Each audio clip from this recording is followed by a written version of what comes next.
नमस्कार दोस्तों, स्वागत है आपका Jharkhand job information YouTube channel में। तो जैसा कि आप लोग देख रहे हैं दोस्तों, मैं फिर एक बार लातेहार जिला का जॉब नोटिफिकेशन लेके आ चुका हूं और ये दोस्तों मनरेगा के तहत है। तो चलिए आपको स्टेप बाय स्टेप आपको पूरी जानकारी देते हैं इस वीडियो में।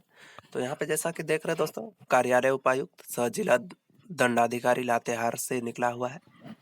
ग्रामीण विकास विभाग झारखंड सरकार के संकल्प संख्या 4729 में।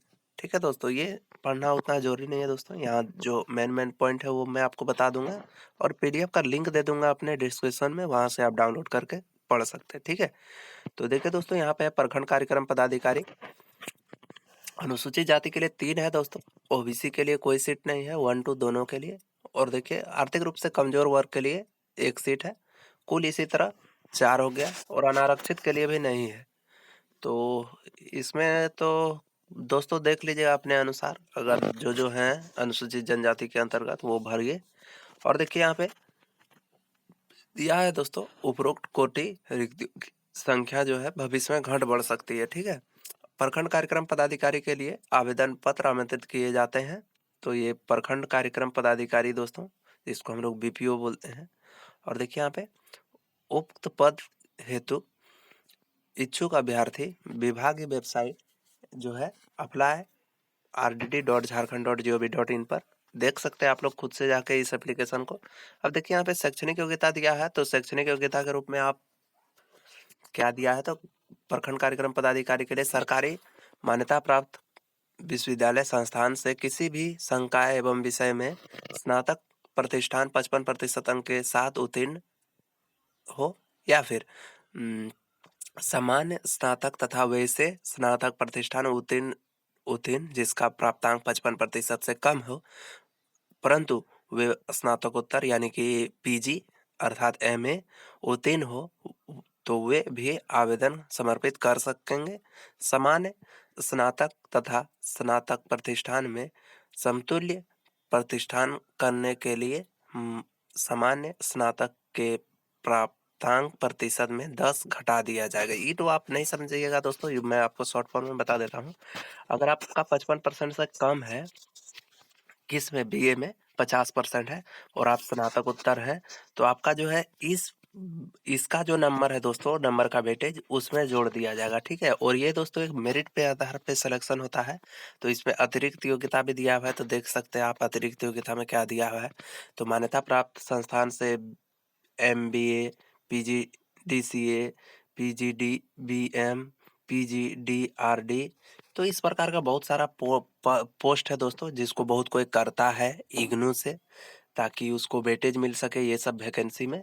तो यही है दोस्तों। और फिर अगर इस पे वो तो आप लोग पढ़ लीजिएगा दोस्तों, पहले इसका मेरिट पे होता है फिर एग्जाम लिया जाता है। ठीक है दोस्तों, तो देखिए यहाँ पे दिया हुआ है कि उपरोक्त पद के लिए शैक्षणिक योग्यता जिसकी सरकारी मान्यता प्राप्त हो ही अन्य होगा।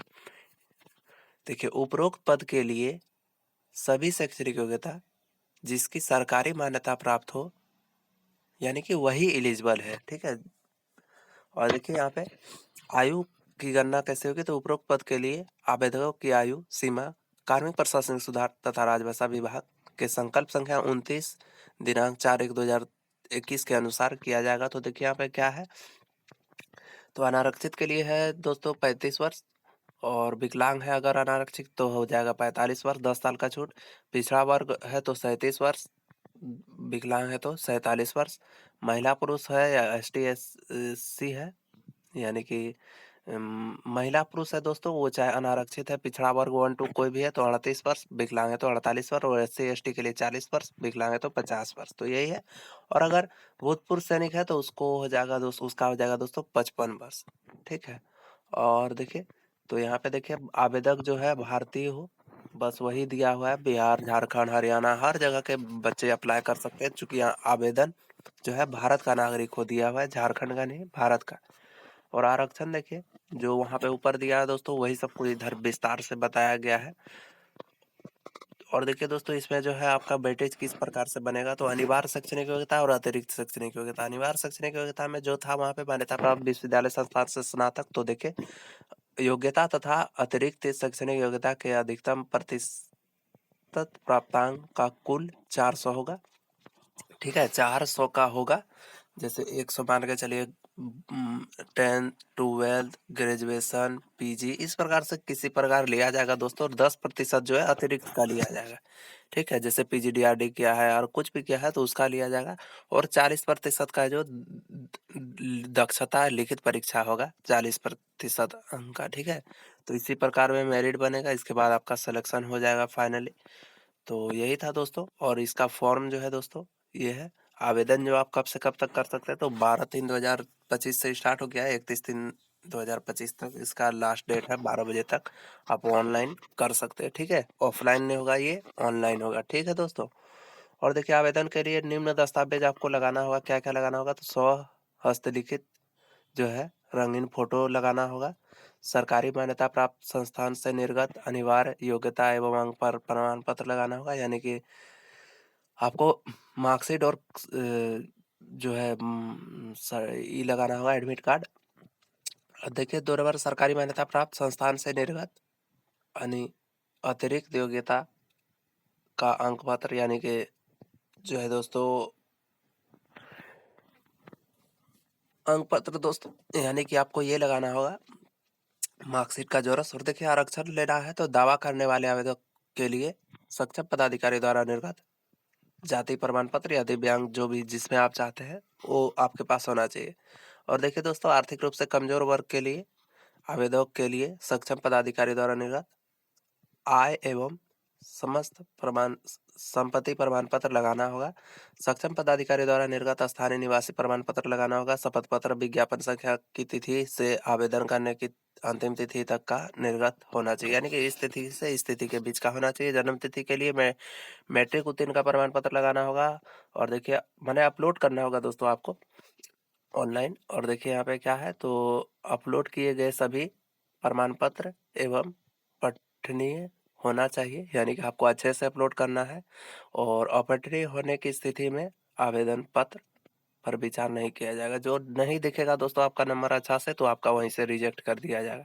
ये जिन आवेदक के लिए शैक्षणिक प्रमाण पत्र में सीजीपीए हो या ग्रेड हो या फिर डीजीपीए हो, स्कोर कार्ड के अनुरूप अंकित हो, उन आवेदकों को अपने संबंधित विश्वविद्यालय से प्रतिशत में अंतर माने आपको आपका इस सब में है अगर नंबर दोस्तों, तो अपना विश्वविद्यालय जाना है, वरना है सर सीजीपीए मेरा इतना है तो कितना प्रतिशत अंक हुआ, किस प्रकार से निकलता है वो पूछ के आपको वहाँ प्रतिशत अपलोड करना। ठीक है, अर्हता के अनुसार आवेदक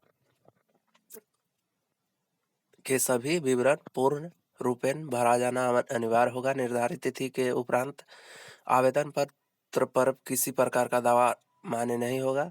आवेदन द्वारा उपलब्ध किए गए गलत सूचना संबंधी दस्तावेज का आवेदन स्वीकार माने स्वतः रद्द कर दिया जाएगा। ठीक है दोस्तों, तो यही था।